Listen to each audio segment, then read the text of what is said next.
এগৰাকী সাহসী মহিলা নাম কৃষ্ণা কলিতা। আজি পুৱা 7মান বজাত বিহগুৰিৰ কলিতা গাঁৱত কৃষ্ণা কলিতাই নিজৰ ঘৰৰ বাৰীৰ চুকত এডাল মচুৱাগুম সাপ জালত আবদ্ধ হৈ থকা দেখিবলৈ পায়।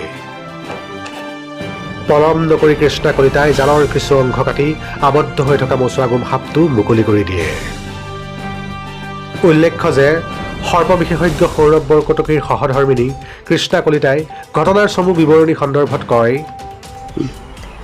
যোৱাকালি যিহেতু আমাৰ বিহগুৰি কলিতা গাঁৱত মানে মোৰ ইয়াতে মাৰ ঘৰত গাঁৱত মানে আহিছিলোঁ কালি ফাংচন চাবলৈ আহোঁতে আজি কালি ৰাতি যিহেতু থাকি পেলাই আজি ৰাতিপুৱা মই পিছফালে গৈছিলোঁ। পিছফালে যাওঁতে দেখিলোঁ জাল এখনত মানে পৰি থকা জালখনত গছতেই আছিলে জালখন উঠাই থোৱা, কিন্তু তাতে এডাল মচুৱাগুম সাপ লাগি ধৰিছে।